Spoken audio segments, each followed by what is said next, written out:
내 가슴 속에 풀리지 않고 맺혀있는 하나의 소원이 있다면 우리도 어떻게 하든지 남과 같이 잘 살아봐야 되겠다. 모든 국가는 위기를 만날 때 본 모습이 드러납니다. 역사는 균형을 이루지 않죠. 한쪽에서 칭송이 올라가면 다른 쪽에선 비판이 고개를 들고 결국 진실은 그 사이 어딘가 흐릅니다. 그런데 말입니다. 그 시절 이 나라의 현실은 절망 그 자체였습니다. 명확한 수치 60달러대, 국제기구는 존속 불가라 적었고 전문가들은 잠재력 제로라고 단정했습니다. 하지만 여러분, 불가능이라던 국가가 불과 수십 년 뒤 세계 경제를 발칵 뒤집는 충격을 만들어냅니다. 도대체 무엇이 이 비약을 촉발한 것입니까? 폐허 위에서 시작된 이 반전. 국가의 궤도가 꺾이는 그 순간 그 중심에는 지금도 평가가 갈리는 한 사람의 선택이 놓여 있었습니다. 이제 우리는 그 시간의 문을 엽니다. 어떠한 변명도, 어떠한 미화도 없이 오직 팩트만으로 말입니다. 지금부터 그 놀라운 현장 속으로 들어가 보시죠. 미국에서 날아온 충격적인 이야기. 바로 시작합니다.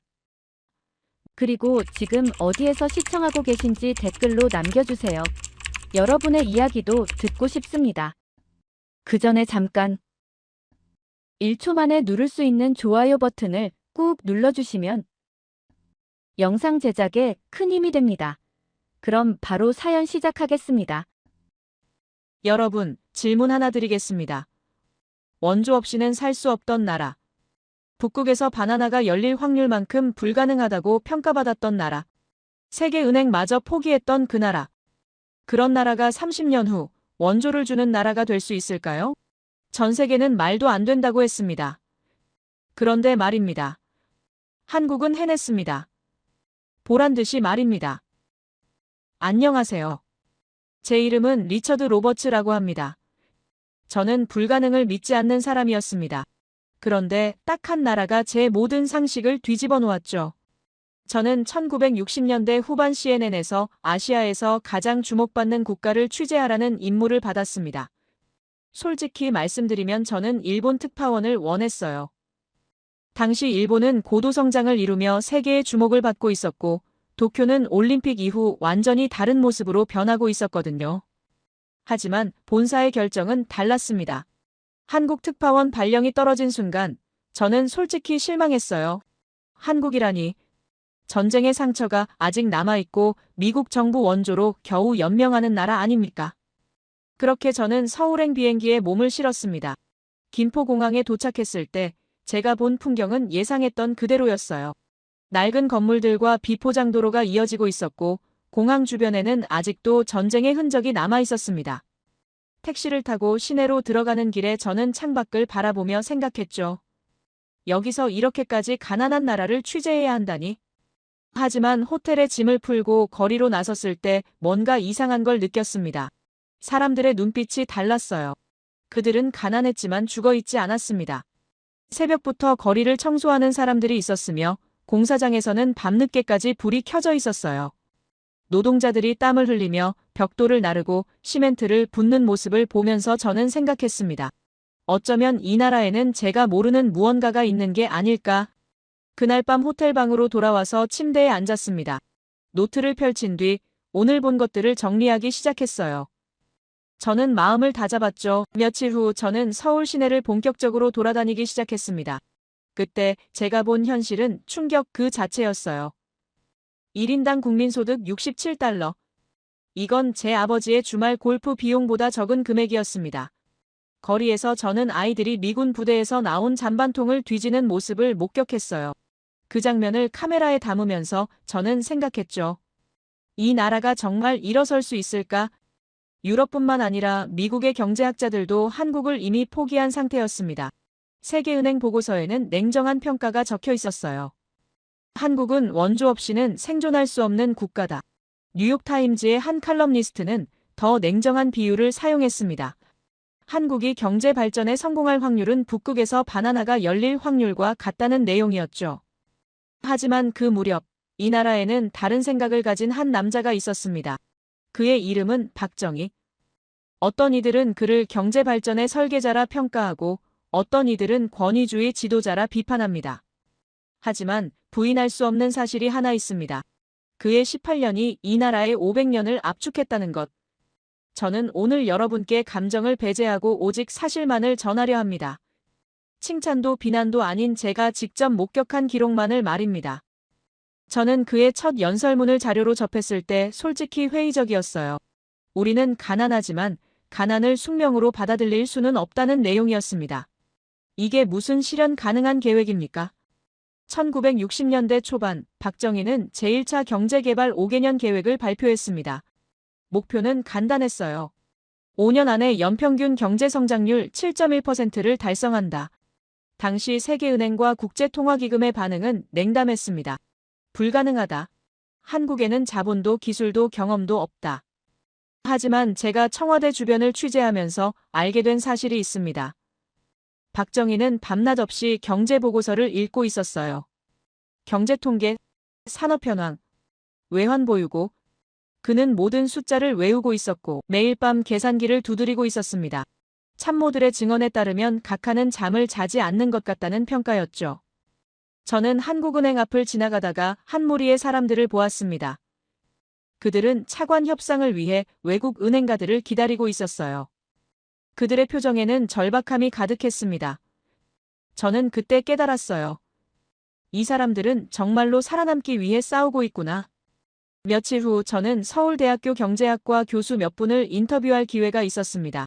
그들에게 박정희의 경제개발 계획에 대해 물었을 때 한 교수의 평가는 비관적이었어요. 우리에게는 아무것도 없다는 것이 그의 진단이었습니다. 석유가 없고 철광석이 없고 석탄도 없어요. 우리에게 있는 건 단 하나 사람뿐이라는 분석이었죠. 그 설명을 들으며 저는 생각했습니다. 사람, 결국 이 나라가 가진 유일한 자원은 사람이구나. 하지만 그 사람들로 무엇을 할 수 있단 말입니까? 가난하고 배고픈 사람들이 경제 기적을 만들 수 있을까요? 그런데 저는 곧 다른 장면을 목격하게 됩니다. 1960년대 중반 어느 날 저는 서울 외곽의 한 공장 건설 현장을 취재했어요. 그곳에서 수백 명의 노동자들이 땀을 흘리며 일하고 있었습니다. 그들은 값싼 임금을 받으며 하루 14시간씩 일했지만 불평하지 않았어요. 한 노동자의 표정에서 저는 무언가를 읽을 수 있었습니다. 우리 아이들만큼은 배고프지 않게 하고 싶다는 간절함이었어요. 그날 밤 저는 호텔방에서 오랫동안 창밖을 바라봤습니다. 서울의 불빛은 아직 희미했지만 그 희미한 불빛 속에서 무언가가 움직이고 있었어요. 공장의 굴뚝에서 연기가 피어오르고 있었고 도로에서는 트럭들이 밤늦게까지 물자를 나르고 있었습니다. 중국은 이미 대약진 운동으로 수천만 명이 굶어 죽고 있었고 동남아시아 국가들은 여전히 식민지 경제체제에서 벗어나지 못하고 있었어요.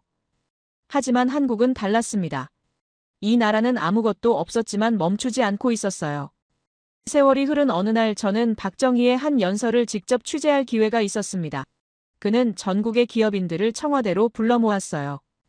그 자리에서 그의 메시지는 명확했습니다. 공장을 지으라. 수출을 하라. 실패하면 국가가 책임진다. 성공하면 여러분이 큰 돈을 벌 것이다.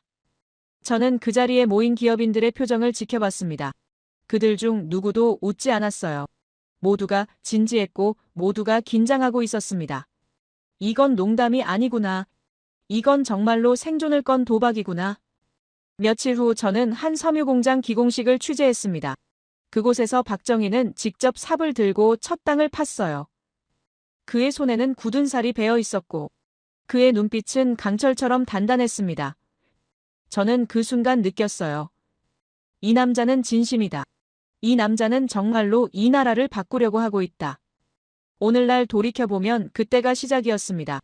67달러에서 출발한 나라가 세계 12위 경제대국으로 가는 첫걸음이었죠. 하지만 그때 저는 몰랐습니다.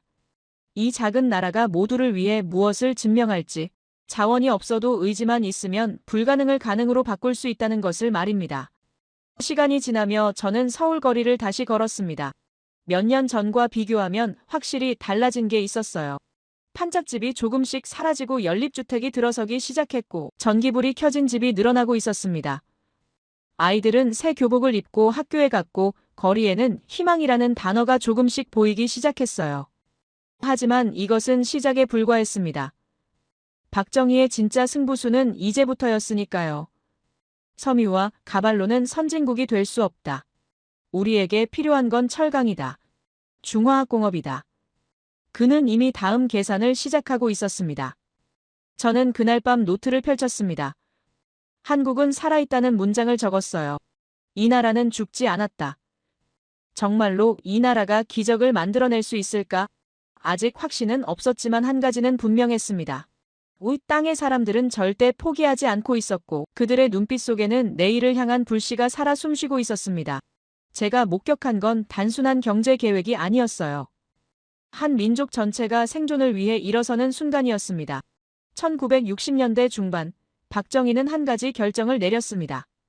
한국이 진정으로 일어서려면 철이 필요하다는 판단이었어요. 서미와 가발로는 절대 선진국이 될 수 없다는 것이 그의 생각이었습니다. 철강 없이는 배도 만들 수 없고 자동차도 만들 수 없고 건물도 지을 수 없다.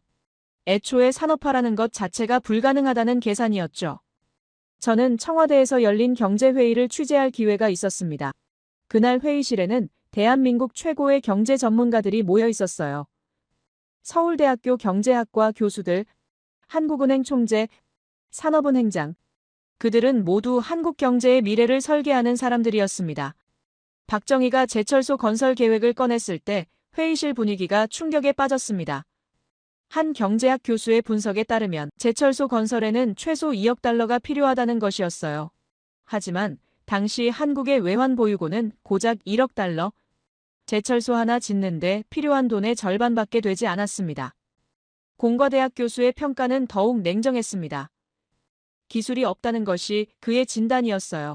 미국도 50년이 걸렸고 일본도 30년이 걸렸는데 기술 기반이 전혀 없는 한국이 제철소를 운영한다는 것은 불가능에 가깝다는 분석이었죠.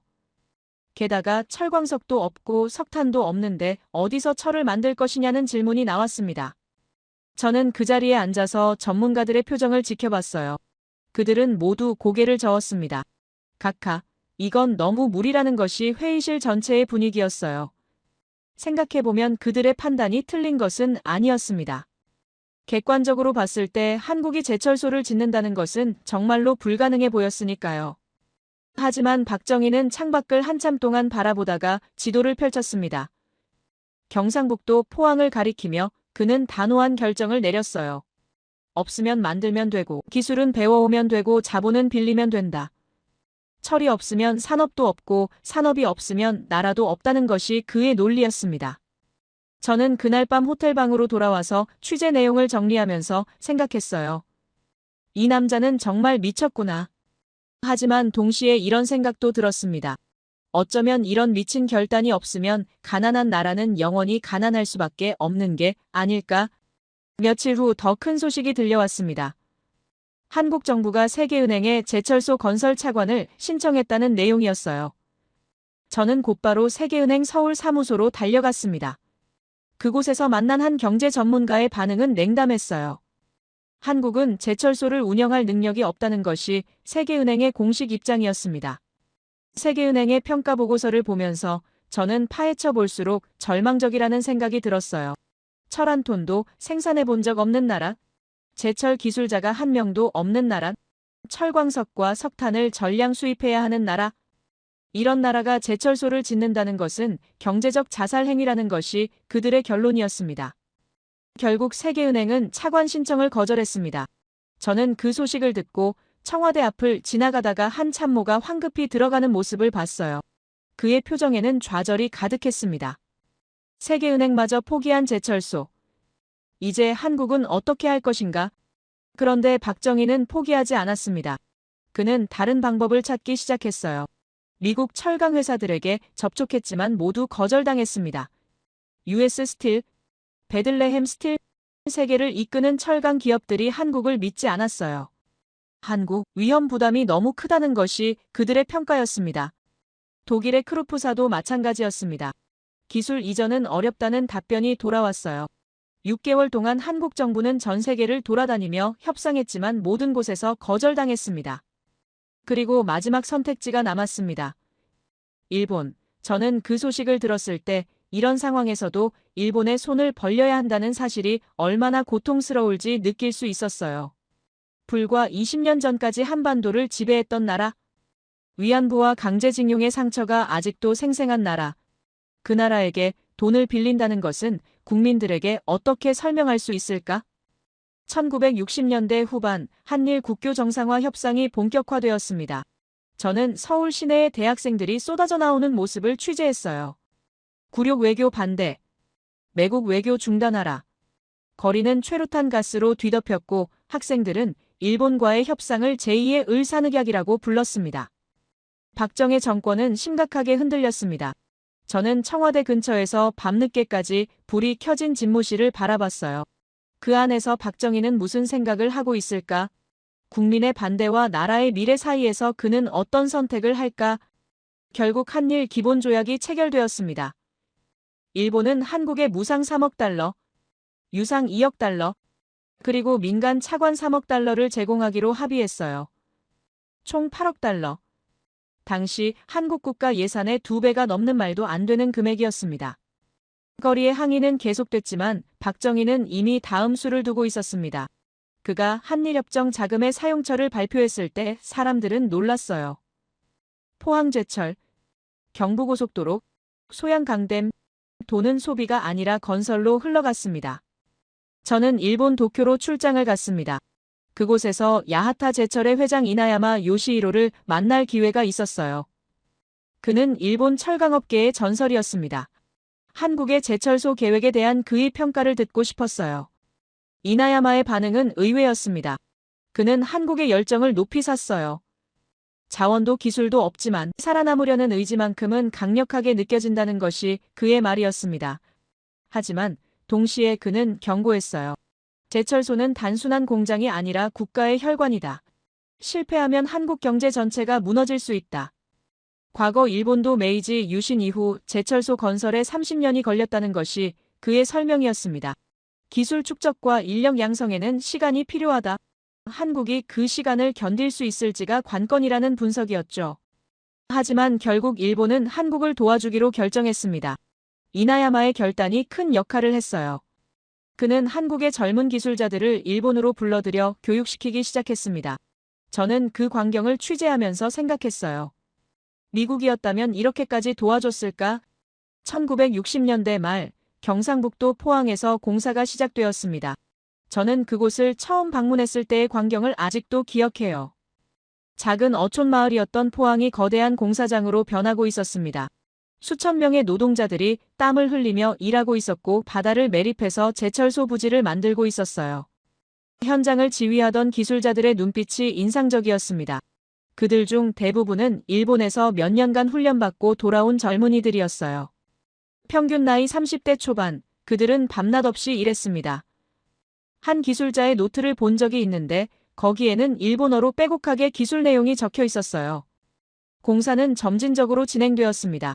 처음에는 연산 100만 톤 규모로 시작하기로 했어요. 이것도 당시 한국 전체 철강 생산량의 5배였습니다. 세계은행의 평가대로라면 이것도 과도한 투자였죠.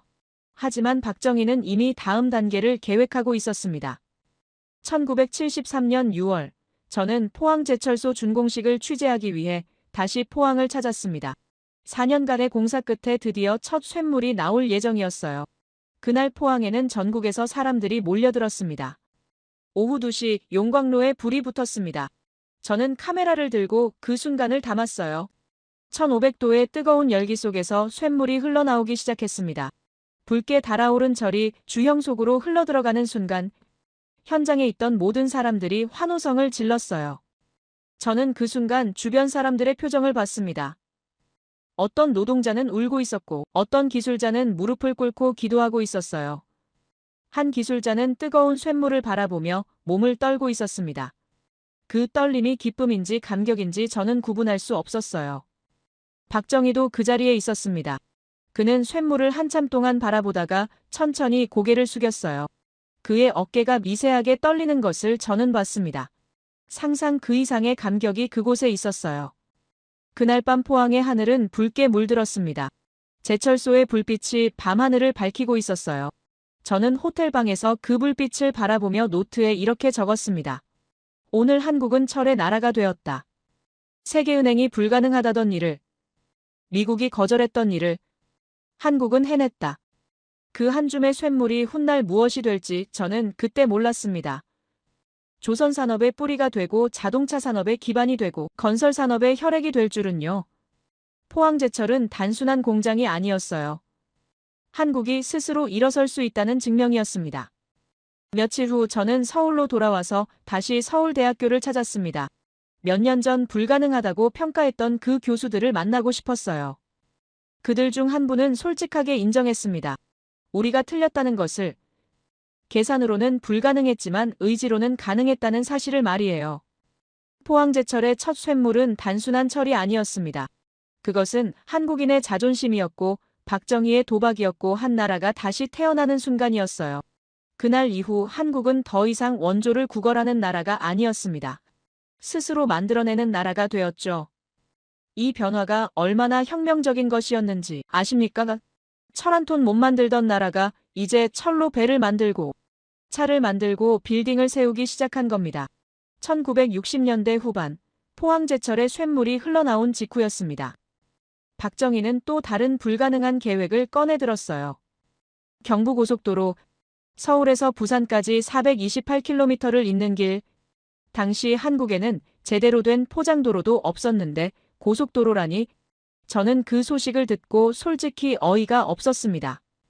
저는 서울대학교 경제학과 이현수 교수를 만날 기회가 있었어요.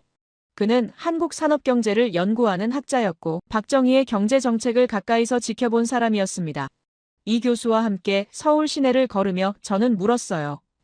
고속도로가 정말 필요한 것이냐고. 이현수 교수의 설명에 따르면 당시 서울에서 부산까지 가는데 14시간이 걸렸다고 합니다. 비포장도로와 좁은 국도를 따라가는 길이었고 트럭 한 대가 물건을 실어 나르면 하루가 다 갔다는 것이었어요. 이런 상황에서 어떻게 산업화를 하겠냐는 것이 그의 분석이었습니다. 하지만 현실은 냉혹했습니다. 1960년대 후반 한국의 도로 사정은 말도 안 되는 수준이었어요. 전국 도로의 70%가 비포장이었고 오기만 되면 길이 진흙탕으로 변했습니다. 저는 직접 국도를 따라 남쪽으로 취재를 간 적이 있는데 차가 수시로 빠져서 사람들이 밀어줘야 했어요. 애초에 고속도로를 짓는다는 발상 자체가 무모해 보였습니다. 도로교통부의 보고서조차 불가능하다는 결론을 내렸어요. 예산도 기술도 경험도 없는데 무슨 고속도로냐는 것이 정부 내부의 평가였습니다. 저는 이현수 교수와 함께 청와대 근처 찻집에 앉아서 이야기를 나눴습니다. 그의 설명에 따르면 고속도로 건설 예산이 430억 원이라는 것이었어요. 이게 얼마나 큰 돈이냐면 당시 국가 예산의 23%에 달하는 금액이었습니다. 한 해 나라 살림의 거의 4분의 1을 도로 하나에 쏟아붓겠다는 계획이었죠. 과거를 돌이켜보면 이 결정이 얼마나 무모했는지 알 수 있습니다. 1960년대 후반 한국은 아직도 배고픈 사람들이 많았고 학교도 부족했고 병원도 부족했어요. 그런데 고속도로에 그 돈을 쓴다. 국무총리조차 반대했습니다. 저는 1968년 초 청와대에서 열린 경제회의를 취재할 기회가 있었습니다. 그날 회의실에는 긴장감이 감돌았어요. 국무총리와 경제부처 장관들이 고속도로 계획을 놓고 격론을 벌이고 있었습니다. 재무부 장관의 평가에 따르면 이 돈이면 공장을 100개는 더 지을 수 있다는 것이었어요. 건설부 장관도 회의적이었습니다. 차도 없는데 무슨 고속도로냐는 논리였죠. 실제로 1960년대 후반 한국의 자동차 등록 대수는 5만 대도 채 되지 않았어요. 하지만 박정희의 생각은 달랐습니다. 그는 강요들에게 강력하게 설득했어요. 도로가 먼저고 자동차는 나중이라는 것이 그의 논리였습니다. 길이 없으면 산업도 없고 기업도 없고 수출도 없다. 도로는 당장 써먹기 위한 게 아니라 후세를 위한 길이다. 이현수 교수의 분석에 따르면 박정희는 단순한 교통 인프라가 아니라 국가 성장의 핵심 축으로 도로를 본 것이었습니다. 서울과 부산을 잇는 이 길이 완성되면 점진적으로 전국이 하나의 거대한 공장으로 변할 수 있다는 계산이었어요. 결국 박정희는 밀어붙였습니다. 경기도 성남에서 기공식이 열렸어요. 그의 표정은 단호했고 그의 눈빛에는 확신이 가득했습니다. 하지만 현장의 상황은 충격적이었습니다. 고속도로를 지을 중장비가 없었어요. 불도저와 굴삭기가 턱없이 부족했고 대부분의 공사는 사람 손으로 해야 했습니다. 저는 공사 현장을 여러 번 취재했는데 그때마다 수천 명의 노동자들이 삽과 곡괭이를 들고 일하는 모습을 봤어요. 세계를 이끄는 토목 전문가들이 한국을 방문했습니다.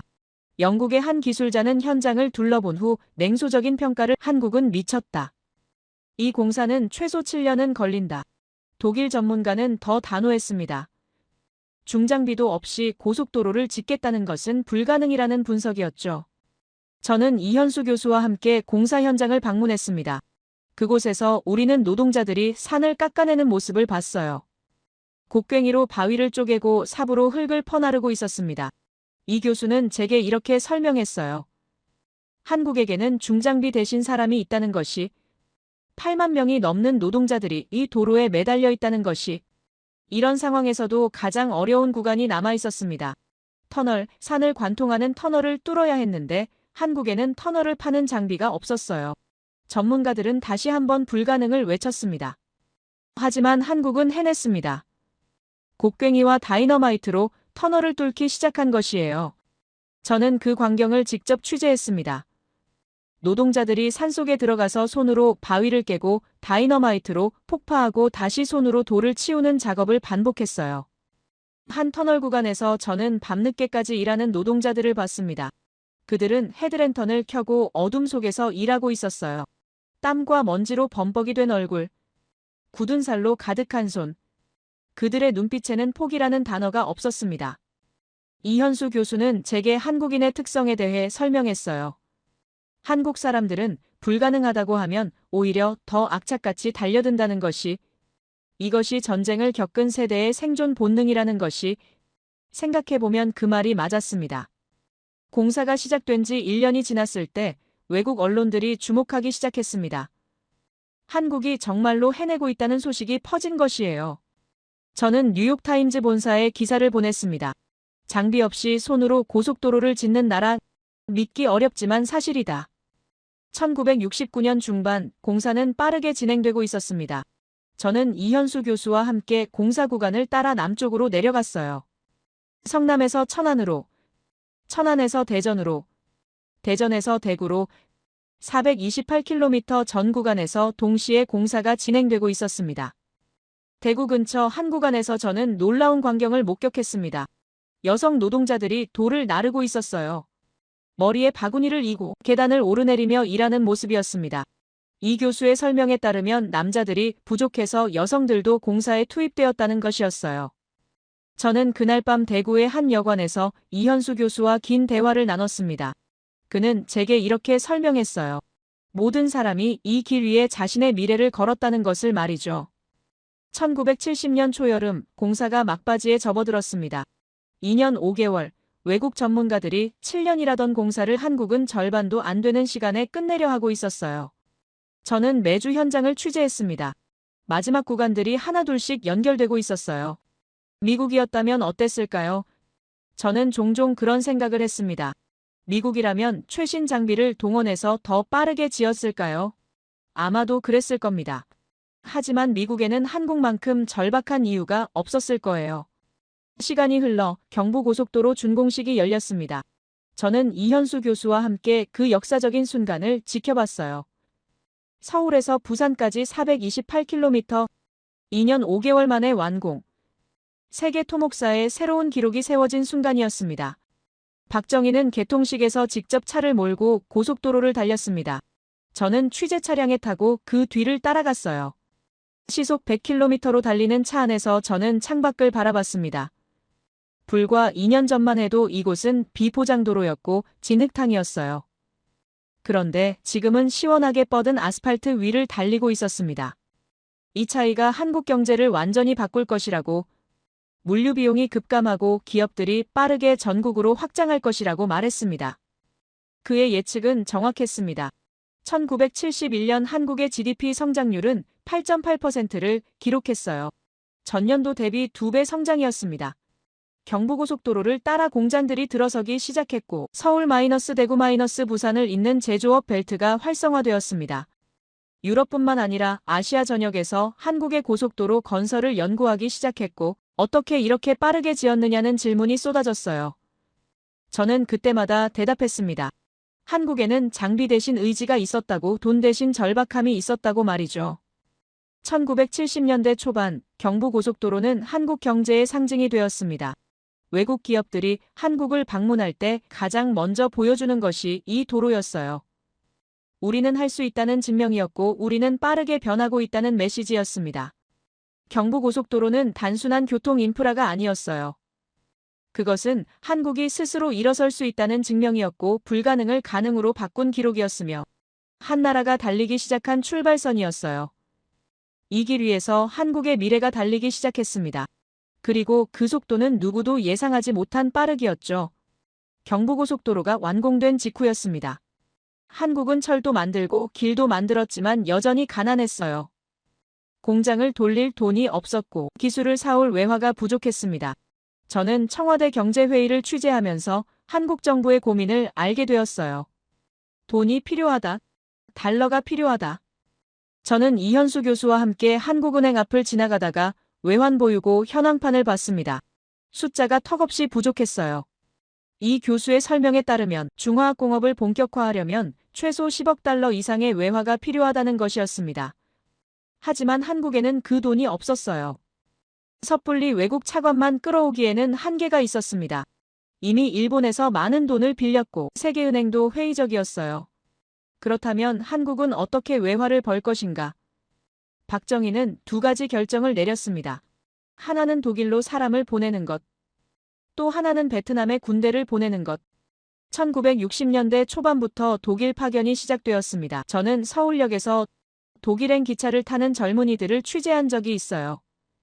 간호사들과 광부들이었습니다. 그들의 얼굴에는 불안과 기대가 섞여 있었어요. 한 간호사의 가방 속에는 독일어 회화책이 들어 있었습니다. 저는 그 책을 잠깐 봤는데 모서리가 다 닳아 있었어요. 얼마나 반복해서 읽었는지 알 수 있었습니다. 미국도 전후 복구 과정에서 사람을 해외로 보낸 적이 있었지만 한국의 경우는 달랐습니다. 미국은 기술을 배우러 갔지만 한국은 돈을 벌러 간 것이에요. 이 교수의 분석에 따르면 이것은 국가 차원의 노동 수출이라는 것이었습니다. 독일 루르 지방의 탄광으로 간 한국 광부들은 지하 1000m 깊이에서 일했습니다. 저는 나중에 독일을 방문해서 그곳에서 일하는 한국인들을 취재할 기회가 있었어요. 그들은 하루 10시간씩 석탄을 캤고 주말에는 독일어를 공부했습니다. 한 광부의 숙소를 방문했을 때 저는 벽에 붙은 가족 사진을 봤습니다. 아내와 두 아이가 웃고 있는 사진이었어요. 그 옆에는 송금 내역서가 정리되어 있었습니다. 매달 빠짐없이 한국으로 돈을 보내고 있었어요. 그의 월급 중 80%가 송금되고 있었습니다. 간호사들도 마찬가지였습니다. 독일 병원에서 일하는 한국 간호사들은 밤낮 교대 근무를 마다하지 않았어요. 저는 프랑크푸르트의 한 병원에서 한국인 간호사를 만났습니다. 그녀는 4년째 독일에서 일하고 있었고 고향의 동생들을 대학까지 보냈다고 했어요. 일본은 전후 복구 과정에서 미국의 원조를 받았지만 한국은 달랐습니다. 한국은 자국민을 해외로 보내서 직접 외화를 벌어온 것이에요. 1960년대 중반부터 1970년대까지 독일로 간 한국인은 10,000명이 넘었고 그들이 송금한 돈은 수억 달러에 달했습니다. 하지만 박정희는 더 큰 결단을 내려야 했습니다. 베트남 파병. 1965년부터 한국군이 베트남으로 가기 시작했어요. 저는 CNN 특파원 자격으로 베트남 전선을 취재한 경험이 있었기 때문에 이 결정의 무게를 알고 있었습니다. 처음에는 저도 의아했어요. 한국이 왜 남의 전쟁에 군대를 보내는가? 하지만 이런 건 단순한 군사 지원이 아니었습니다. 이현수 교수의 분석에 따르면 이것은 경제와 안보를 동시에 해결하는 전략이었다는 것입니다. 미국은 베트남전에 더 많은 동맹군이 필요했고 한국은 외화가 필요했어요. 한국군 파병의 대가로 미국이 지불한 금액은 역대급이었습니다. 군인들의 봉급, 군수물자 납품, 건설 프로젝트 수주. 1960년대 중반부터 1970년대 초반까지 한국이 베트남에서 벌어들인 외화는 10억 달러가 넘었어요. 저는 베트남 퀴논에 주둔한 한국군 부대를 방문한 적이 있습니다.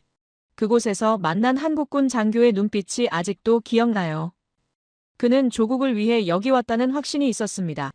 오직 한국의 경제 발전을 위해서라는 사명감이 있었어요. 물론 이 결정에는 대가가 있었습니다. 5,999명의 한국 젊은이들이 베트남에서 돌아오지 못했어요. 저는 그들의 희생을 생각하면 지금도 마음이 무겁습니다. 베트남에서 번 외화는 확실하게 산업 발전으로 이어졌습니다. 현대건설이 베트남에서 도로와 항만을 건설하며 해외 건설의 노하우를 쌓았어요. 한진과 대우도 베트남 특수로 성장했습니다. 1960년대 후반 한국의 건설업체들은 베트남에서 번 돈으로 중동 진출의 발판을 마련했어요. 저는 1970년대 초반 서울로 돌아와서 변화를 목격했습니다. 거리에 새 건물들이 올라가고 있었고 공장 굴뚝에서 연기가 피어오르고 있었어요. 이현수 교수는 제게 통계를 보여줬습니다. 하지만 저는 종종 생각했습니다. 이 성장의 이면에는 얼마나 많은 희생이 있었을까? 독일 탄광 지하에서 석탄을 캐던 광부들, 독일 병원에서 밤샘 근무를 하던 간호사들, 베트남 정글에서 목숨을 걸었던 군인들. 그들이 없었다면 한국의 기적도 없었을 것입니다. 이현수 교수의 평가에 따르면 1960년대는 한국이 온 국민의 희생으로 외화를 벌어들인 시기였다는 것입니다. 자원이 없는 나라가 살아남으려면 사람을 수출할 수밖에 없었다는 것이, 이것이 가혹한 현실이었지만 다른 방법이 없었다는 것이. 세월이 흐른 어느 날 저는 인천공항에서 독일에서 돌아오는 교포들을 취재했습니다. 그들 중 한 분은 40년 만에 한국으로 영구 귀국하는 것이었어요. 그의 손에는 낡은 가방이 들려 있었고 그 가방 속에는 오래된 송금 내역서들이 보관되어 있었습니다. 저는 그 내역서들을 보면서 가슴이 뭉클했습니다. 40년 동안 한 달도 빠짐없이 송금한 기록이었어요. 매달 500마르크, 600마르크, 작은 돈이었지만 40년이 모이니 거액이 되어 있었습니다. 이 돈들이 모여서 한국을 만든 것입니다. 베트남에서 돌아온 참전 용사들도 마찬가지였습니다. 저는 나중에 서울에서 한 참전 용사를 만났는데 그는 베트남에서 번 돈으로 작은 가게를 차렸다고 했어요. 그 가게가 성공해서 지금은 중견기업이 되었다는 것이었습니다. 이현수 교수는 제게 이렇게 한국의 성장은 개인의 성공담들이 모여서 만들어진 것이라고, 독일에서 번 돈, 베트남에서 번 돈, 이 작은 외화들이 모여서 공장을 세우고 기계를 사고 기술을 배워온 것이라고. 1970년대 중반 한국의 외환 보유고는 안정되기 시작했습니다. 더 이상 독일로 광부를 보낼 필요가 없었고 베트남전도 끝나가고 있었어요. 하지만 그 시기에 번 외화는 한국 산업화의 씨앗이 되었습니다. 저는 노트에 이렇게 적었습니다. 한국의 기적은 공짜가 아니었다. 누군가의 땀과 눈물과 피로 만들어진 것이다. 독일 탄광의 어둠 속에서 베트남 정글의 총성 속에서 한국의 미래가 만들어지고 있었다. 이것이 이런 건 역사책에 나오지 않는 진실이다. 화려한 성장의 그림자에는 이름 없는 영웅들이 있었다. 이현수 교수와 마지막으로 나눈 대화가 기억납니다. 그는 제게 이렇게 말했어요. 한국 사람들은 나라를 위해 자신을 희생할 줄 안다는 것이, 이것이 한국이 살아남을 수 있었던 이유라는 것이, 개인보다 공동체를, 오늘보다 내일을 선택한 세대가 있었기에 지금의 한국이 가능했다는 것이. 저는 그 말을 들으며 고개를 끄덕였습니다. 한국은 정말로 특별한 나라구나. 자원도 없고 돈도 없었지만 사람이 있었고 그 사람들의 희생정신이 있었구나. 이것이 한국 기적의 진짜 비밀이구나. 1970년대 초반 경부고속도로가 완공되고 포항제철에서 쇳물이 흘러나온 직후였습니다. 하지만 한국은 여전히 가난했어요. 도시는 조금씩 발전하고 있었지만 농촌은 그대로였습니다. 초가집과 비포장도로, 전기도 들어오지 않는 마을들이 전국 곳곳에 남아 있었어요. 저는 이현수 교수와 함께 경기도 외곽의 한 농촌 마을을 방문했습니다. 그곳에서 본 풍경은 충격적이었어요. 서울에서 불과 50km밖에 떨어지지 않은 곳인데 마치 다른 세상 같았습니다. 초가집들이 옹기종기 모여 있었고 비가 오면 길이 진흙탕으로 변했어요. 이현수 교수는 제게 한국 역사에 대해 설명하기 시작했습니다. 돌이켜보면 우리는 국난 때마다 똘똘 뭉쳐온 민족이라는 것이, 일제강점기 때는 전국에서 독립운동이 일어났고 한국전쟁 때도 국민들이 하나로 뭉쳐서 나라를 지켰다는 것입니다. 그의 분석에 따르면 한국인들은 위기 때 더 빛나는 민족이라는 것이었어요. 저는 그 말을 들으며 고개를 끄덕였습니다. 제가 지난 몇 년간 한국을 취재하면서 본 것도 그랬으니까요. 전쟁의 폐허에서 일어섰고 불가능한 제철소를 지었고 고속도로를 완성했습니다. 이 모든 것이 위기 속에서 나온 힘이었어요. 그런데 1970년 초 박정희는 또 다른 계획을 발표했습니다. 새마을운동. 저는 처음 그 이름을 들었을 때 무슨 뜻인지 몰랐어요. 새로운 마을, 이현수 교수의 설명에 따르면 이것은 농촌을 근본적으로 바꾸려는 운동이라는 것이었습니다. 당시 한국 정부는 심각한 문제에 직면해 있었어요. 1960년대 산업화 정책이 도시 중심으로 진행되면서 이촌향도 현상이 점진적으로 심화되고 있었습니다. 젊은이들이 일자리를 찾아 농촌을 떠나고 있었고 남은 사람들은 고령자와 어린이들 뿐이었어요. 이현수 교수는 제게 통계를 보여줬습니다. 1960년대 말 농촌 인구가 급격히 감소하고 있다는 것이, 이대로 가다가는 농촌이 완전히 붕괴할 수도 있다는 것이, 박정희는 이 문제를 해결하지 못하면 산업화도 의미가 없다고 판단했다는 것입니다. 애초에 새마을운동의 계획자는 류태영 박사였습니다. 저는 나중에 그를 만날 기회가 있었는데 그의 이력이 놀라웠어요. 덴마크와 이스라엘에서 10여 년간 농촌 개발을 연구한 전문가였습니다. 이스라엘의 키부츠 운동을 직접 목격했고 덴마크의 협동조합 시스템을 배웠어요. 류태영 박사의 계획에 따르면 새마을운동은 단순히 돈을 주는 것이 아니라는 것이었습니다. 정부가 재료를 주면 주민들이 스스로 마을을 가꾸는 것. 이것이 핵심이라는 것이. 이현수 교수는 제게 이렇게 설명했어요. 한국인들에게 필요한 건 시혜가 아니라 기회라는 것이라고. 1971년 초 정부는 전국 마을에 시멘트를 배급하기 시작했습니다. 한 마을당 600포씩. 저는 트럭에 실린 시멘트 포대들을 봤어요. 600포면 상당한 양이었습니다. 이런 건 전례가 없는 대규모 사업이었어요. 그런데 이렇게 시멘트를 나눠준 데에는 이유가 있었습니다. 이현수 교수의 설명에 따르면 당시 쌍용양회에 시멘트 재고가 쌓여서 회사가 어려움을 겪고 있었다는 것이, 정부가 이 시멘트를 모조리 사들여서 전국에 배포한 것이라는 것입니다. 위기를 기회로 바꾼 결정이었어요. 저는 이현수 교수와 함께 경기도의 한 마을을 방문했습니다. 그곳에서 우리는 놀라운 광경을 목격했어요. 마을 사람들이 모두 나와서 시멘트를 반죽하고 있었습니다. 남자들은 삽으로 모래를 퍼 나르고 여자들은 물을 길어왔어요. 이현수 교수는 제게 정부의 전략을 설명했습니다. 시멘트를 받아서 사용하지 않은 마을은 다음 지원 대상에서 제외된다는 것이, 마을들 간의 경쟁을 유도한 것이라는 것이, 확실하게 성과를 내는 마을에만 추가 지원을 하겠다는 메시지였어요. 이 전략은 역대급 성공을 거뒀습니다. 저는 몇 달 후 다시 그 마을을 방문했는데 완전히 달라져 있었어요. 초가집들이 사라지고 슬레이트 지붕의 집들이 들어서 있었습니다. 흙길이었던 마을길이 시멘트로 포장되어 있었어요. 마을 입구에는 새로운 다리가 놓여 있었습니다. 저는 그 다리를 건너며 이현수 교수에게 물었어요. 누가 이걸 지었냐고. 그의 대답에 따르면 마을 주민들이 직접 지었다는 것이었습니다. 정부는 시멘트와 철근만 줬고 나머지는 주민들이 국가를 위해 스스로 했다는 것이. 전국에서 이상한 노래가 들려오기 시작했습니다. 새마을 노래. 저는 라디오에서 그 노래를 처음 들었어요. 새벽종이 울렸네, 새아침이 밝았네. 너도 나도 일어나 새마을을 가꾸세.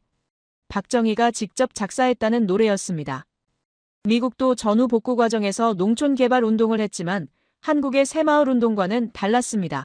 미국은 정부가 돈을 주고 기업이 시공했지만 한국은 주민들이 직접 했어요.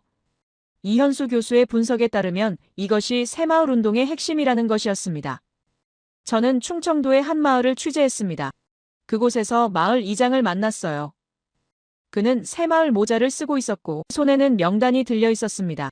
이현수 교수의 설명에 따르면 정부가 전국의 새마을 지도자를 양성하고 있다는 것이, 각 마을의 이장들이 교육을 받고 돌아와서 마을을 이끌고 있다는 것입니다. 그 이장의 계획에 따르면 이번 달에는 마을 공동 우물을 만들고 다음 달에는 전기를 끌어온다는 것이었어요. 저는 놀랐습니다. 전기. 이현수 교수는 제게 설명했어요. 새마을 운동의 목표 중 하나가 전 농촌에 전기를 공급하는 것이라고.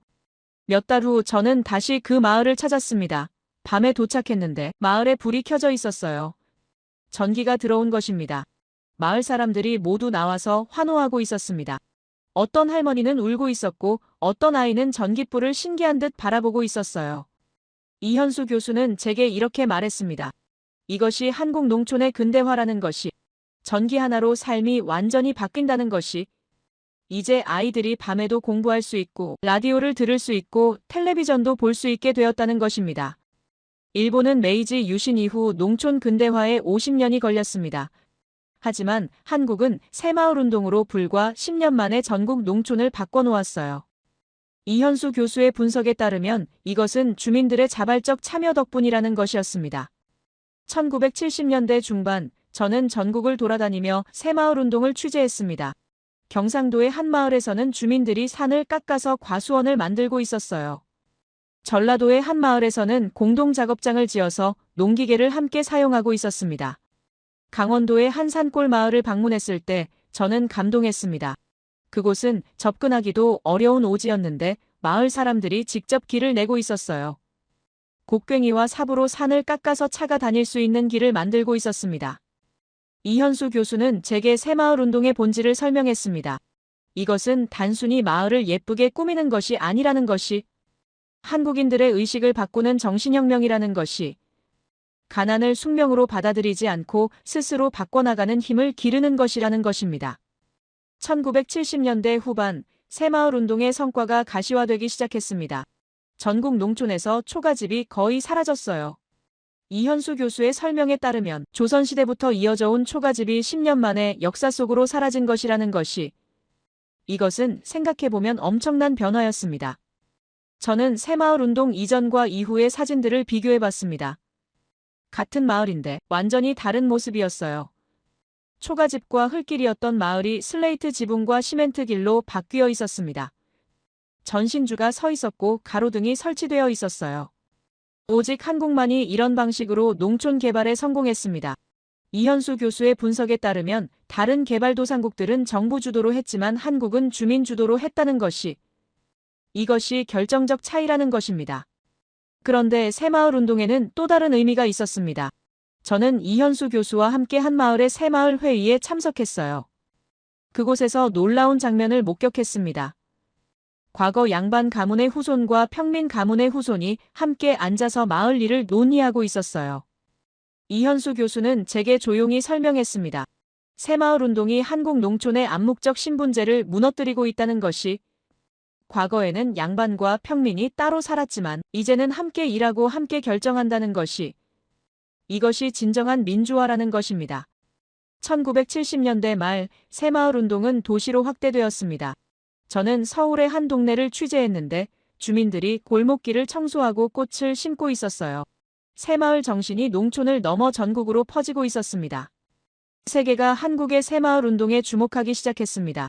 저는 UN 관계자가 한국을 방문해서 새마을 운동을 시찰하는 것을 취재했어요. 그의 평가에 따르면 이것은 개발도상국의 모델이 될 수 있다는 것이었습니다.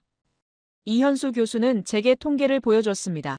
1970년대 한국 농촌의 소득이 2배 이상 증가했다는 것이, 전기 보급률이 90%를 넘었다는 것이, 농촌과 도시의 격차가 줄어들고 있다는 것입니다. 저는 노트에 이렇게 적었습니다. 한국은 시멘트 600포로 마을을 바꿨다. 하지만 진짜로 바뀐 것은 건물이 아니라 사람들의 마음이다. 우리도 할 수 있다는 자신감이다. 가난을 숙명으로 받아들이지 않는 정신이다. 이것이 새마을 운동의 진정한 성과다. 한국은 국민의 의식을 바꾸는 데 성공했다. 이것이 산업화보다 더 위대한 혁명이다. 세월이 흘러 1970년대 후반으로 접어들었습니다. 저는 한국에서 10년 넘게 생활하며 이 나라의 변화를 지켜봤어요. 처음 도착했을 때와 지금은 완전히 다른 나라였습니다. 거리에는 자동차가 늘어났고 빌딩이 올라갔고 사람들의 옷차림도 달라졌어요. 저는 이현수 교수와 함께 서울시청 앞을 걸었습니다. 그는 제게 통계 자료를 보여줬어요. 그 시기 한국의 모습이었습니다. 숫자들을 보는 순간 놀랐습니다. 믿기지 않는 성과들이 나열되어 있었어요. 1인당 국민소득 1,640달러. 이현수 교수의 설명에 따르면 1961년 67달러에서 시작한 것이라는 점이 놀라웠습니다. 18년 만에 25배 성장이라는 것이 말이죠. 저는 그 숫자를 다시 확인했어요. 정말입니까? 그런데 말입니다. 더 놀라운 건 수출이었습니다. 1961년 4천만 달러였던 수출이 이제는 150억 달러가 되었어요. 이현수 교수는 제게 이렇게 설명했습니다. 375배 증가라는 것이 세계 경제사에서 유례가 없는 기록이라는 것이 명확했습니다. 저는 울산 현대자동차 공장을 취재한 적이 있습니다. 그곳에서 한국 최초의 고유 모델 자동차가 생산되고 있었어요. 현대폰이 저는 그 차를 처음 봤을 때 감격했습니다. 한국이 드디어 자동차를 만들기 시작한 것이 실감났어요. 공장 관계자의 설명에 따르면 포니는 한국 기술로 설계되고 한국 노동자들이 조립한 차라는 것이었습니다. 물론 엔진은 일본 미쓰비시에서 들여왔지만 차체 설계와 조립은 한국이 했다는 것이 이것이 시작이라는 것이 분명했어요. 저는 조립 라인을 따라 걸으며 노동자들의 손놀림을 봤습니다. 정확하고 빠른 동작이었어요.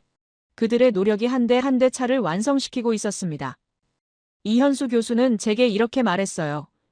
10년 전만 해도 한국에는 자동차 공장이 없었다는 것이 지금은 연간 10만 대를 생산한다는 것이 놀랍다고 했습니다. 역시 한국은 해냈습니다. 저는 얼마 후 포니가 처음 수출되는 것을 취재했어요. 에콰도르로 가는 배에 포니들이 실리고 있었습니다. 한국산 자동차가 세계로 나가는 순간이었어요. 선적 작업을 지켜보는 노동자들의 눈빛에는 자부심이 가득했습니다. 하지만 자동차보다 더 극적인 반전 포인트가 있었습니다. 울산 현대조선소 건설 현장을 취재한 적이 있어요. 그때만 해도 한국은 배 한 척 제대로 만들어 본 적이 없었습니다.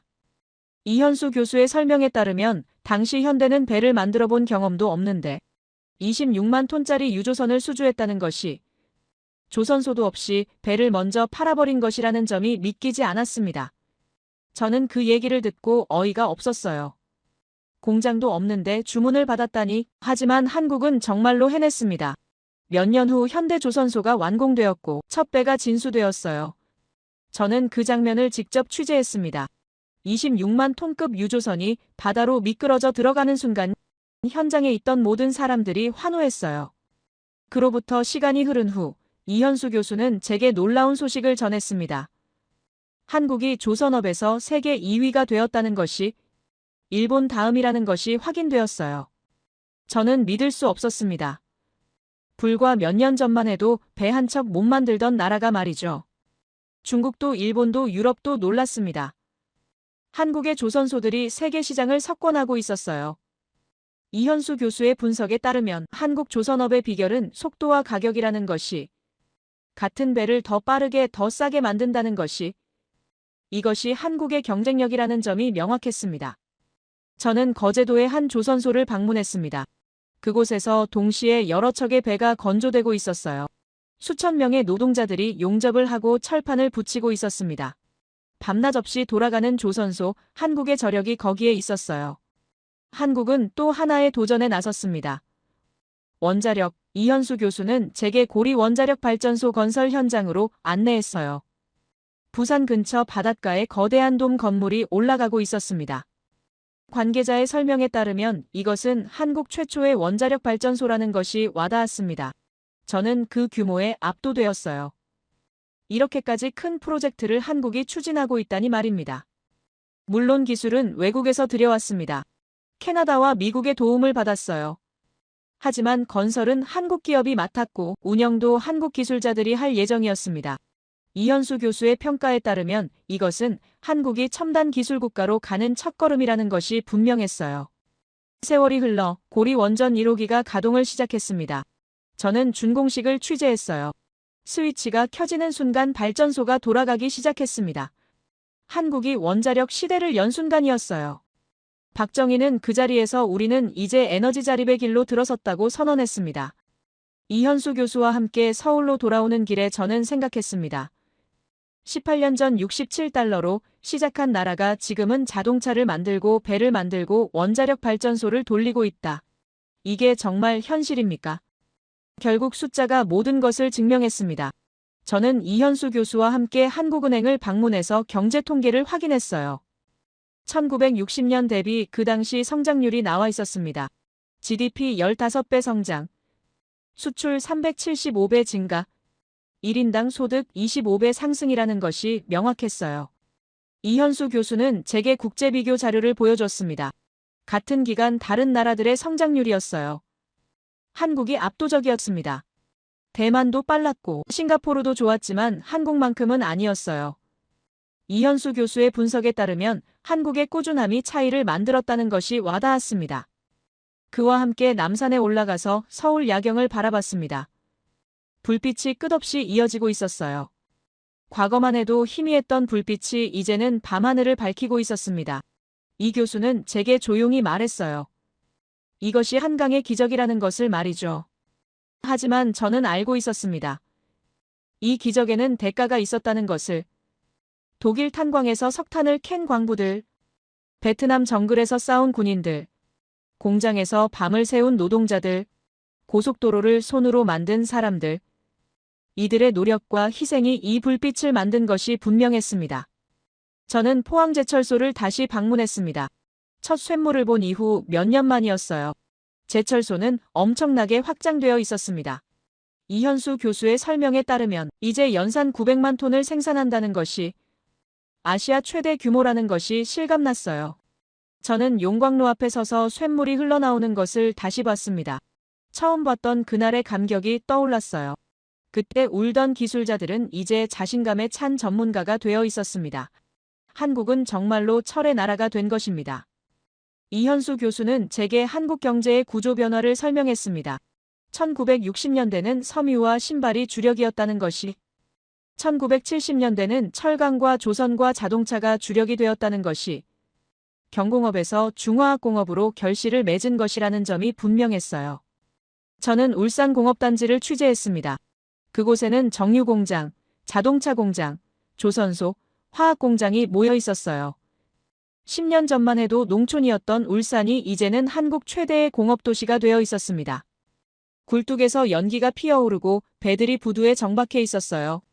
한 공장 관리자의 설명에 따르면 울산에서 생산되는 제품들이 전 세계로 수출된다는 것이, 중동으로 석유화학 제품이 가고 유럽으로 자동차가 가고 미국으로 철강이 간다는 것이, 한국이 세계의 공장이 되고 있다는 것이 놀라웠습니다. 이현수 교수는 제게 이렇게 말했습니다. 한국인들의 의식이 바뀌었다는 것이, 가난을 숙명으로 받아들이던 사람들이 이제는 더 나은 삶을 추구한다는 것이, 이것이 진짜 변화라는 것이 명확했어요. 그날 밤 호텔방으로 돌아와서 저는 노트를 펼쳤습니다. 그 시기 한국의 모습을 정리하기 시작했어요. 67달러에서 1640달러로, 수출 4천만 달러에서 150억 달러로, 원조받던 나라에서 스스로 서는 나라로 변했습니다. 저는 이렇게 적었습니다. 이것이 한강의 기적이다. 18년 만에 이뤄낸 경제혁명이다. 세계 역사상 유례없는 성장이다. 박정희와 한국 국민이 함께 만든 기적이다. 포항의 쇳물, 경부고속도로의 아스팔트, 울산의 배, 현대의 자동차, 고리의 원자력, 이 모든 것이 불가능을 가능으로 바꾼 증거다. 한국은 해냈다. 세계가 불가능하다던 일을 한국은 해냈다. 이것이 제가 목격한 기적입니다. 1980년대 초반으로 접어들었습니다. 저는 한국에서 15년 가까이 생활하며 이 나라의 기적을 목격했어요. 그런데 문득 의문이 들었습니다. 왜 한국만 성공한 것일까? 같은 시기에 출발한 다른 개발도상국들은 어떻게 되었을까? 저는 이현수 교수와 함께 서울의 한 찻집에 앉았습니다. 그는 제게 흥미로운 비교 자료를 보여줬어요. 1960년대 한국과 비슷한 수준이었던 나라들의 목록이었습니다. 칠레, 아르헨티나, 브라질, 필리핀, 이집트, 이 나라들은 모두 한국처럼 가난했고 한국처럼 희망이 없어 보였어요. 남미에서 일하는 동료 특파원들과 연락을 주고받기 시작했습니다. 마이클은 산티아고에서, 로버트는 부에노스아이레스에서, 알렉스는 상파울루에서 각각 취재하고 있었어요. 그들에게 물었습니다. 그곳은 어떻습니까? 경제 발전은 어떻게 되고 있습니까? 마이클의 답변이 먼저 왔습니다. 칠레의 상황은 복잡하다는 내용이었어요. 구리 수출에만 의존하고 있고 제조업 기반은 여전히 취약하다고 했습니다. 1인당 GDP는 한국보다 높지만 성장 동력이 보이지 않는다는 분석이었어요. 로버트의 보고는 더 암울했습니다. 아르헨티나는 인플레이션으로 고통받고 있다고 했어요. 물가가 매년 2자릿수로 오르고 있고 국민들의 불만이 쌓이고 있다는 겁니다. 넓은 땅과 풍부한 자원이 있는데도 경제는 제자리 걸음이라는 얘기였어요. 알렉스는 브라질의 상황을 전했습니다. 석유가 나오고 인구도 많지만 빈부격차가 심각하다고 했어요. 상파울루 같은 대도시는 발전했지만 농촌은 여전히 가난하다는 겁니다. 저녁에는 치안이 불안해서 호텔 밖으로 나가기도 무섭다는 토로였어요. 저는 그 얘기를 듣고 한국을 다시 봤습니다. 서울 거리를 밤에 걸어도 안전했어요. 여자들이 혼자 다녀도 괜찮았고 아이들이 밤늦게까지 놀아도 괜찮았습니다. 이현수 교수의 설명에 따르면 한국의 치안은 세계 최상위권이라고 했어요. 경제 발전과 함께 사회 안전도 이뤄냈다는 평가였습니다. 마이클이 제게 이렇게 물었습니다. 리처드, 한국은 정말 그렇게 빠르게 발전했냐고? 나도 한국에 가보고 싶다고. 산티아고는 아름답지만 희망이 보이지 않는다고. 저는 그에게 답했습니다. 와보라고, 직접 보면 믿을 것이라고 말이죠. 이현수 교수는 제게 근본적인 질문을 던졌습니다. 왜 한국만 성공했을까요? 칠레에는 구리가 있었고, 아르헨티나에는 넓은 땅이 있었고, 브라질에는 석유가 있었습니다. 그런데 한국은 아무것도 없이 성공했어요. 이 차이는 어디서 온 것일까? 이 교수는 제게 답을 설명하기 시작했습니다. 첫째는 정책이라고 했어요. 1960년대 남미 국가들은 수입 대체 산업화를 선택했다는 겁니다. 외국 제품 대신 국내에서 만들어 팔자는 전략이었어요. 국내 시장을 보호하고 자국 산업을 육성한다는 명분이었습니다. 하지만 한국은 정반대를 했습니다. 수출주도 산업화 만들어서 세계에 팔자는 전략이었어요. 이현수 교수의 분석에 따르면 이 선택의 차이가 결정적이었다고 합니다. 남미는 국내 시장에 안주했고 한국은 세계 시장에 뛰어들었다는 평가였어요. 저는 그 설명을 들으며 고개를 끄덕였습니다. 제가 본 한국 기업들은 항상 수출을 이야기했어요. 내수가 아니라 수출, 국내가 아니라 해외. 그들의 눈은 언제나 세계를 향하고 있었습니다. 둘째는 기업이었습니다. 이현수 교수는 제게 한국의 재벌 시스템을 설명했어요. 삼성, 현대, LG, 대우 이들은 비난받는 존재였지만 동시에 한국 경제의 엔진이었습니다. 정부가 방향을 제시하면 재벌이 실행했고 실패하면 함께 책임졌어요. 남미는 달랐습니다. 로버트의 보고에 따르면 아르헨티나는 국영기업 중심이었다고 해요. 민간 기업의 자율성이 없었고 정부가 모든 것을 통제했다는 겁니다. 결국 효율성이 떨어졌다는 평가였어요. 셋째는 기술자였습니다. 이현수 교수는 제게 한국 엔지니어들의 이야기를 들려줬어요. 독일에서 배우고 일본에서 배우고 미국에서 배워서 돌아온 사람들. 그들이 포항제철을 돌렸고 조선소를 세웠고 자동차를 만들었습니다. 저는 그들을 직접 봤습니다. 밤을 새워 도면을 그리고 현장을 뛰어다니는 엔지니어들. 그들에게는 자긍심이 있었어요. 우리가 만든다는 자부심, 우리가 세계 최고가 된다는 확신이 넘쳤습니다. 넷째는 근로자였습니다. 이것이 가장 중요한 요소였을지도 모릅니다. 한국의 노동자들은 저임금으로 하루 14시간씩 일했어요. 불평하지 않았고 파업도 거의 없었습니다. 왜 그랬을까요? 이현수 교수의 설명을 듣고 이해가 됐습니다. 그들에게는 목표가 있었다는 겁니다. 우리 아이들은 배고프지 않게 하겠다는 것.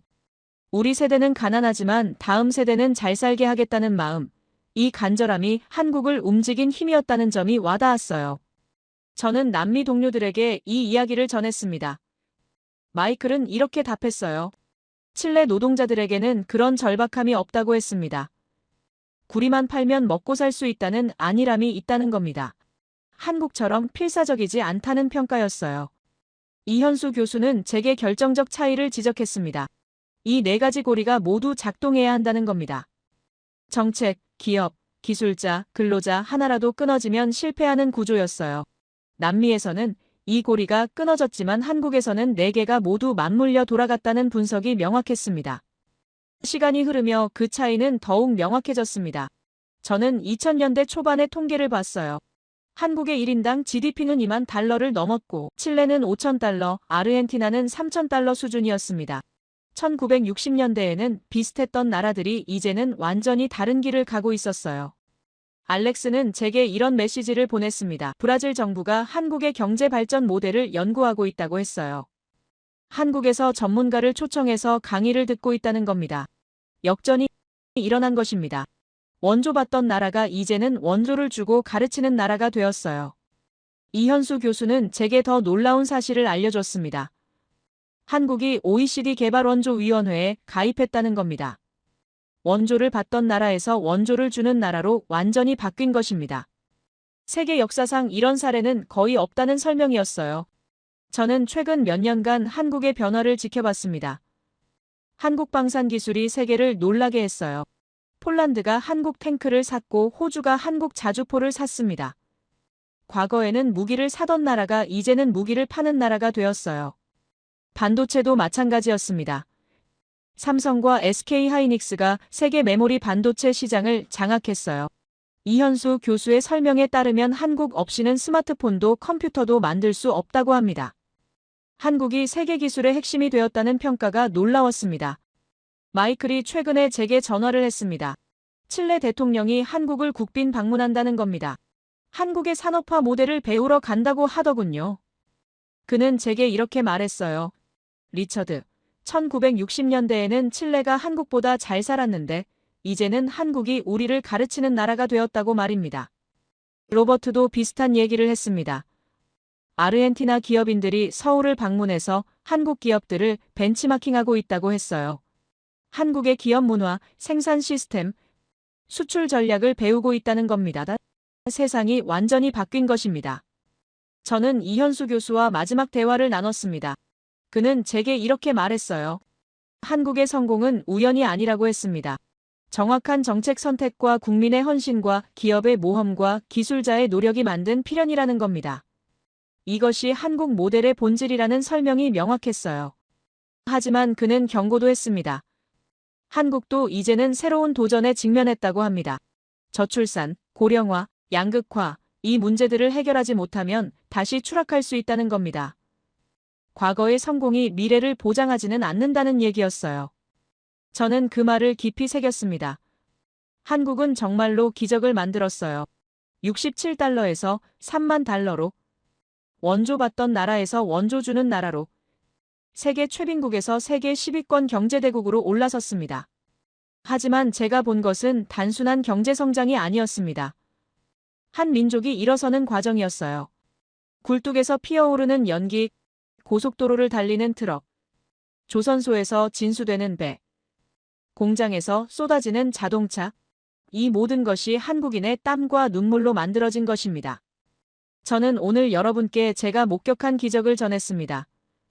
불가능을 가능으로 바꾼 나라, 세계가 비웃었지만 끝내 해낸 국민, 자원은 없었지만 의지는 있었던 사람들, 이것이 한국이 세계에 보여준 희망입니다. 남미의 제 동료들은 아직도 묻습니다. 한국은 어떻게 했냐고. 저는 이제 확신을 갖고 답할 수 있습니다. 한국에는 포기하지 않는 사람들이 있었다고, 내일을 믿는 국민이 있었다고, 그것이 전부였다고 말입니다. 제 이야기를 끝까지 들어주셔서 감사합니다. 모두 안녕히 계세요. 오늘의 사연 어떻게 들으셨나요? 누군가는 기적이라 하고 또 누군가는 대가를 말하죠. 하지만 분명한 건 한 나라의 변화라는 게 절대로 단일한 원동력으로 만들어지지 않는다는 점 아닐까요? 희생이 있었고, 욕망이 있었고, 계산이 있었고, 미래를 향한 열망도 있었고, 누군가는 빛을 받고 누군가는 그림자 속에 남았지만 그 모든 층위가 함께 뒤엉켜 지금의 역사를 만든 셈이죠. 어쩌면 오늘 우리가 들은 이야기는 누구의 잘못도 누구의 공로도 딱 한 줄로 정리할 수 없는 그런 종류의 역사일지도 모릅니다. 정답은 어디에도 적히지 않았고 답안지는 지금도 계속 쓰이고 있고 우리가 사는 이 시대 역시 언젠가 누군가의 사연 속에서 다시 읽히겠죠. 그때 사람들은 어떤 해석을 남기게 될까요? 여러분의 생각을 아래 댓글에 남겨주세요. 그리고 감동적인 사연을 주변 사람들과 공유하고 함께 이야기 나눠보세요. 마지막으로 1초밖에 걸리지 않는 구독과 좋아요, 알림 설정은 영상 제작에 큰 힘이 됩니다. 지금까지 감동을 담아 여러분께 진심을 전하는 감동담기였습니다. 오늘 하루도 행복한 하루 보내세요.